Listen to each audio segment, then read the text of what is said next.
Hello friends, welcome back to my vlog. तर चला, आम्ही चाललेलो असं वन डे ट्रिपसाठी. वन डे ट्रिप्स म्हणता येईल कारण तिकडे खूप छान असं पर्यटन स्थळ आहे जिकडे चाललेलो आहोत तिकडे.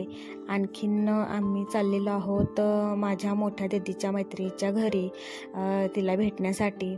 तर तिकडे जाण्याचं कारण तुम्हाला पुढे समजेलच. तर इकडे आता आम्ही चाललेलो होतो आजऱ्याला, आणि आजऱ्याला जाताना आम्ही इकडे उत्तूरमध्ये एक स्टॉप घेतला होता. तर उन्हाळ्यामध्ये गेलो होतो तर खूप गरमी होती. तर उत्तूरमधली फेमस लस्सी इकडे आम्ही पिलेली आहे. दरवेळेला ह्या साईडला आलो तर मी इथली लस्सी पितेच. तर चला, इकडे आता मेन कामासाठी आलो आहोत, ते तुमच्याशी मी शेअर करते. तर दीदीची मैत्रीण ताई, तर आम्ही तिला सगळी ओळखतोच. तर तिच्या घरी आलो होतो. तर तिचा आदित्य शेवया पापड उद्योग आहे. तिच्या हाताखाली 5 ते 6 महिला काम करतात. आणखीन तिच्याकडे 12 प्रकारचे पापड मिळतात, अगदी सगळ्या फ्लेवरमध्ये. शेवया 4 प्रकारच्या फ्लेवरमध्ये मिळतात, आणि तिचे सगळे प्रोडक्ट्स पुणे मुंबई इकडे पार्सल होतात. तर खूप छान वाटलं तिची अशी ही प्रगती बघून, किंवा तिचा असा छोटासा हा उद्योग महिलांना प्रोत्साहित करणारा.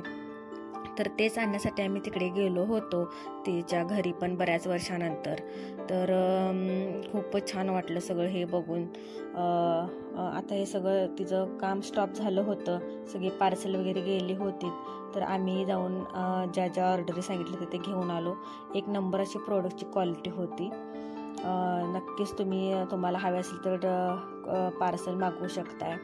तर तिथूनच आम्ही चाललो होतो. आता तिच्या गावापासून एक 7 किलो अंतरावरती आजरा येथील रामतीर्थ मंदिर आहे. तर तेच पाहण्यासाठी आम्ही चाललो होतो. तर मी तर बऱ्याच वर्षांनी चालले होते. तर खूप इकडे सगळा एरिया डेव्हलप झाला होता, अगदी त्या मंदिरापर्यंत गाडी जाऊ शकते. तर इकडे आता आदू आम्हाला रोड दाखवत होती. तर चला, आम्ही आता इकडे मंदिरामध्ये पोहोचलो. आणि पहिल्यांदा तिकडे गेल्यानंतर महादेव मंदिर लागतं पहिल्यांदा. तर छान असं तिथं पुरातन काळातील खूप मोठ्या महादेवाची पिंड, नंदीची मूर्ती अशी आहे. खूप अशी जुनी मंदिर असल्यामुळं खूप छान आणि शांत प्रसन्न वाटतं. तर तिथून थोडं पुढं गेल्यानंतर हे रामतीर्थ मंदिर आहे. तर हे अगदी नदीच्या काठावरती आहे. नदीतील पाणी बघू शकताय किती कमी झालेलं आहे उन्हाळ्यामध्ये. तर पहिला आम्ही इकडे देवाचं दर्शन घेतो. तर मंदिरातून बघू शकताय छान असं राम, सीता, हनुमान, लक्ष्मण यांची मूर्ती आहे. तर खूप पूर्वीचं मंदिर असल्यामुळं खूप ह्या मंदिरामध्ये एकदम शांत वाटत होतं. खूप जुन्या अशा इकडे मूर्ती होत्या. अगदी नदीच्या काठावरतीच आहे हे मंदिर रामतीर्थ. तर खूप छान प्रसन्न वाटलं.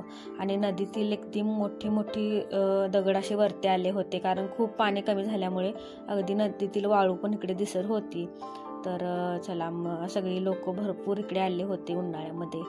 तर अगदी आतमधली दगड सुद्धा वरती आले होते. फोटो काढण्यासाठी तर खूप छान इकडे लोकेशन होतं.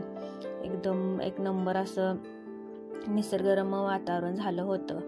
तर सगळ्यांना असं नदीमध्ये हातपाय धुवून आम्ही इकडे फ्रेश झालो. तर खूप पाणी कमी झाल्यामुळे आजिरा तर खूप एन्जॉय करत होती. हे बघू शकता, इकडे छोटे असं धबधबे पण तयार झाले होते. आणि पाण्यात पाय सोडल्यानंतर छोटे मासे पण पायाला टोचत होते, त्यामुळे खूप छान वाटत होतं.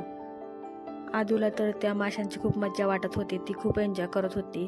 तर या हिरण्यकेशी नदीची एक महत्त्वाची गोष्ट म्हणजे इथे खूप अशी मराठी पिक्चरांची शूटिंग झालेली आहेत. अगदी सगळ्यात फेमस पिक्चर म्हणजे जोगवा या पिक्चरचं इथे शूट झालेलं आहे या नदीवरती. तर आता उन्हाळ्यामध्ये तर खूपच छान वातावरण होतं, पण पावसाळ्यामध्ये तर यापेक्षाही सुंदर इकडे वातावरण होतं. तुम्ही वन डे ट्रिप नक्कीच इकडे पावसाळ्यामध्ये करू शकताय. तर मला तर जाऊन इकडे खूप छान वाटलं बऱ्याच वर्षानंतर. तर कसा वाटला माझा व्हिडिओ, नक्की व्हिडिओला लाईक करा, कमेंट करा, चॅनलला सबस्क्राईब करा. Thank you for watching.